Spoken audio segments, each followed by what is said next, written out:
And welcome back to another video. In this video we're going to be having a look at Hrothgorn's Mantrappers. Before we begin, if you'd like to see more videos like this one, please hit the subscribe button and destroy the bell button so that you never miss an upload.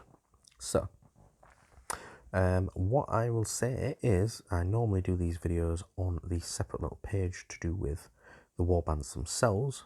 He's currently not on there, or I can't find the right webpage, so we'll use the community thingy because it's got all the stats and stuff on there. But I'll try not to give you all the spiel that they do. Hopefully it might be a quick video, which apparently according to YouTube's not the best idea to do, but if it's a quick video, it's a quick video. Basically, Hrothgorn's Mantrappers are from the wargamernick, or whatever they're called. Warband, basically, with some goblins thrown in for funsies. Pretty much, Hrothgorn, I've had a go against him twice, and he is quite the beast. I mean, the main event here is Hrothgorn, if I'm honest. I'll have a look at his stats. So, it says, Hrothgorn Mantrapper is a hunter. He's the leader, and he inspires when an adjacent enemy fighter is taken out of action.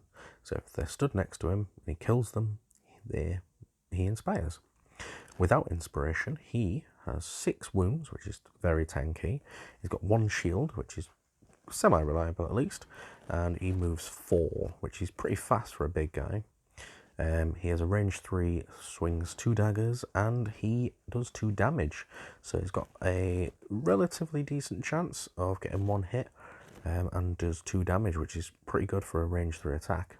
Definitely nothing to be sniffed at. His range 1 swings 2 hammers and does 3 damage.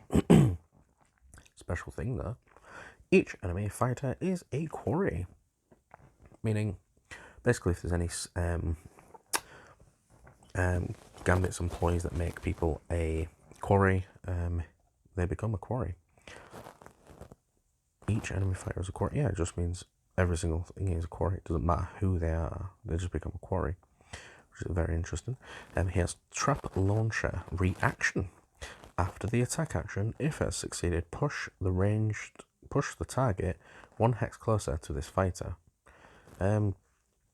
Yeah, you can basically drag them to you. You can swing through 2 shooty attacks, and then end up swinging them and attacking them if you wish. When he inspires, he gains. He basically swings 1 more dagger and 1 more hammer when he's attacking, same amount of damage, and the Trap Launcher pulls them 2 closer instead of 1. Pretty good, to be honest. Can't say better than that. And then Thrafnir, the cat. Pretty sure it's a cat. It doesn't say, but he looks like a dog, but it's actually a cat, I think. He is pretty decent too, if you look at him. Can't be given attack action upgrades and hold objectives. Kind of goes without saying because he's one of the beasties. Moves 5. Swings 3 daggers, does 2 damage. Pretty sick, to be honest. 2 dodge all the way along, all day long. When he's inspired, he gets cleave as well, which is really good. Elongated fangs. You can reroll 1 attack dice in the attack roll. Pretty good. Can't say better than that. It's actually a pretty decent fighter. So, for the sake that you've got Hrothgorn.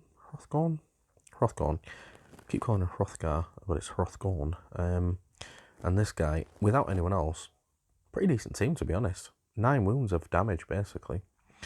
Obviously, you can't give him any upgrades. You can give him upgrades, you just can't give him attack action upgrades. So he can move. He's pretty good all day long, to be honest. He gets cleave and he gets to re-roll dice, but he already does well. Bushwhacker. This one's an interesting one. I won't read that bit. You can read it if you wish. Right. So, Bushwhacker is a Noblar, which means he moves 3 and he's got 2 wounds, so he's not very strong. He does 1 damage, 1 range, and he has throws 1 dagger. Obviously, these are the guys too. Enemy fighters adjacent to your leader is taken out of action. So as long as Hrothgorn kills one, he becomes inspired, as everyone else does. Let me just quickly glance. I think they're pretty much the same. Yeah. Reaction. After an activation, if there is no friendly trap model on the battlefield and this fighter has no charge tokens, place a friendly trap model in any of the adjacent empty hex and give this fighter a charge token. If the fighter, I think that's just gone on the picture and I didn't want to do that, so hopefully it's not going to go off. No, right, anyway, lovely. So this is very professional. Awesome sauce. That's because we accidentally clicked on something. Lovely. We'll pretend that didn't happen, won't we, guys? Yeah. We get a charge token if another moves into, is pushed, or is placed in the trap's hex. The fighter is dealt 2 damage and the trap is removed. So he has a potential to do. He could do 1 damage, but the trap can still exist. It was 2 damage, which is pretty good. Obviously, you can combine him with what's his face, put the trap in front of Hrothgorn, and drag them into his trap, which is pretty sick. And it's a reaction though as well, so you could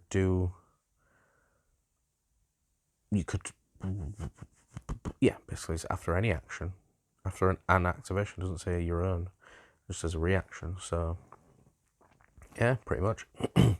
Quiv, shut up. There we go. We'll go back to Quiv, right? So Quiv, he swings 2 daggers, does 1 damage. Goes up to 3 daggers when he is inspired. Basically, he's a pleb.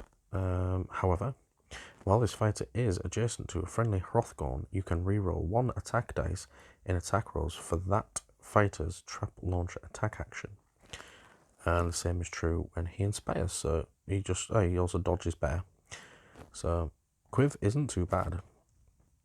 Again, not overly deadly, but he's more of like a blocker. So if you can get Hrothgorn in a little bit, like say No Man's Land, and the board is tilted out a little bit, you can't really escape from him.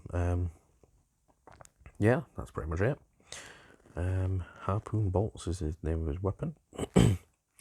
Lugget and Thwack. These guys I like to call Ant and Deck. Go away. 1 damage, 1 hammer, 1 damage. Got to 2 daggers, 1 damage, which even though it's statistically about as accurate, you're more likely to roll critical, which is always good. So, Beaten Club. +1 dice if there are fewer than 2 wound tokens on this card. So, you get an extra dice. Reaction. After this attack action, if there were fewer successes in the attack roll than the defense roll, push the target 1 hex. So, if you attack and you get less successes than the defense, you can still push them back, basically. Seems a bit silly. Yeah, same diffs. And that's them. That's the guys, isn't it? What we will do is we'll have a quick look at some of the cards. Some of them, they have some really nasty little gambits and stuff. So obviously these applies. Pick 1 feature token that contains or is adjacent to a friend bushwhacker. Flip that token. So you can turn over an objective, ruining someone's game, basically. And then Frozen Earth. Pick a feature token in a hex that contains or is adjacent to your leader. Remove it from the battlefield. Again, pretty bad. So, quick snack, let's see this one. Reaction. Play this after an enemy fighter adjacent to your leader is taken out of action. The enemy fighter's wound characteristic is 4 or more. Heal your leader 2. Otherwise, heal your leader 1. So that's really, really nasty. Haven't seen that one yet in play. Upgrades. Famed Hunter. You can reroll 1 attack dice in the attack rolls. Again, really good. Living Avalanche. +1 damage to range 1 and 2 attack actions. And then, action. Draw up to 2 power cards with Hrothgorn and Nobler. So basically everything but the cat can take those. Top objectives. Duel. Surge Duel. Score this immediately when your leader's attack action takes an enemy fighter out of action and your leader made one or more attack actions that took an enemy fighter out of action. Took an enemy fighter out of action early in this phase. So if you get like 2, you're going to get it. Your Warband takes an enemy with 3 or more upgrades out of action. Okay. I don't think that's that good. It's good, but it's not OP. Score this immediately when a friendly Noblar's attack action takes an enemy out of action. So it's not likely, but again, you could do it. There's other ones. I think there's one where if you basically wipe the board clean of enemies. Well, I know that for a fact because my friend did that to me on our first game. He absolutely wipes the floor with my rats. I got my rats out and he decided to just eat every single one of them up, pretty much. No, I think he did. I think he wiped the board with me. Rather annoying. However, these guys are really powerful, and I would actually put them probably near the top of the power level because of the fact that he is a tank on his own, no one else. He is pretty tough. Obviously, he can be killed. He's not unkillable, but he's tough. We're going to end the video there because we're basically now just rambling now. If you think of any other combinations, which rather than the obvious ones, please pop them in the comments down below and I will love that, basically. Yeah, that was a really weird way to end the video. Anyway, thank you very much for watching, and again, I will catch you next time.